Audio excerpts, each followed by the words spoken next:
বেগম খালেদা জিয়া আর 16 বছর আন্দোলনের নেতা জনাব তারেক রহমান একটি নতুন পরিবর্তনের দিকে যে বাংলাদেশকে নিয়ে গেছে, গণঅভ্যুত্থানের নেতৃত্ব দিয়েছেন, সেই নেতৃত্বের প্রেক্ষিতে বাংলাদেশটাকে গণতন্ত্রমুখী করতে হবে, বাংলাদেশটাকে স্বাধীনতামুখী করতে হবে, বাংলাদেশটাকে গোষ্ঠীতন্ত্রের বাইরে নিয়ে গিয়ে জনগণের বাংলাদেশ করতে হবে। এই লক্ষ্যে আমাদের এই সাংগঠনিক সভা, এই সভা অত্যন্ত গুরুত্বপূর্ণ। এই সভার মধ্য দিয়ে জাতীয় নির্বাচন, যেটি এখনকার সময় সব থেকে গুরুত্বপূর্ণ এবং আনন্দ, আমাদের দলের সম্মানিত নেতা জনাব তারেক রহমান মনে করে সংস্কার এবং নির্বাচনের যে প্রক্রিয়া সেটা সমান্তরালে এগোবে এবং একটি থেকে আরেকটি গুরুত্বপূর্ণ দুটাই। বন্ধুরা, তারপরও মহাসচিব বলেছে সম্ভব হলে এই বছরের মাঝামাঝি বা এই বছরের শেষে আমাদের নির্বাচন যে কোনো প্রক্রিয়াতে হোক চেষ্টা করতে হবে। আমি নির্বাচন সংস্থা যেটা আমাদের সিইসি সাহেব বলেছে, তিনি ডিসেম্বরের মধ্যেই যাতে নির্বাচন করা সম্ভব হয় সেটি তিনি চেষ্টা করবেন। আমরা মনে করি সিইসি সাহেবের এই কথা অত্যন্ত গুরুত্বপূর্ণ।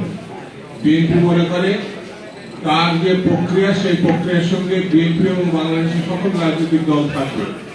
এই প্রক্রিয়ার সঙ্গে প্রধান উপদেষ্টা এবং সরকারও আছে, সেটা ডক্টর ইউনূসও বলেছেন। এই বছরের শেষে বা আগামী বছরের শুরুতে নির্বাচন খুব গুরুত্বপূর্ণ। না হলে যে সংকটগুলো তৈরি হচ্ছে, সেই সংকট থেকে দেশকে রক্ষা করা, বিতর্কহীন করা, এটা খুব কঠিন হবে। সেই জন্য নির্বাচিত নেতৃত্ব, নির্বাচিত সরকার, নির্বাচন এগুলো খুব গুরুত্বপূর্ণ। সেই জন্যই আজকের এই সাংগঠনিক সভা। এই সাংগঠনিক সভা আমাদের সফল করতে হবে, যাতে দ্রুততার সময়ের মধ্যে আমরা মহানগরে একটি সম্মেলন করতে পারি। সবাইকে ধন্যবাদ। এই যে নির্বাচন সিইসি বলছে ডিসেম্বরে নির্বাচন অথবা জানুয়ারিতে, ডিসেম্বরে জানুয়ারি অথবা এর আগে চাই। আমরা যৌক্তিক সময়ের মধ্যে একটি নির্বাচন চাই।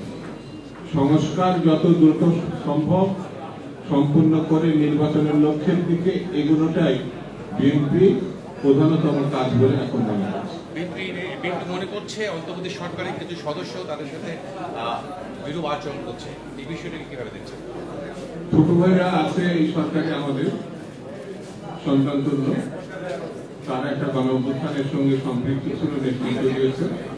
আমি মনে করি যে এই সময় ভুল বুঝাবুঝিগুলো অবকাশ, তারা যেভাবে এগোতে চাচ্ছে সেটি যাতে গণতন্ত্রের পথে এগোই, অর্থাৎ নির্বাচনের প্রক্রিয়ার দিকে এগোই, তাহলে বাজার স্থিতিশীল হবে, আইন শৃঙ্খলা পরিস্থিতি স্বাভাবিক হবে এবং ষড়যন্ত্রকারীদেরকে রোকা সম্ভব হবে।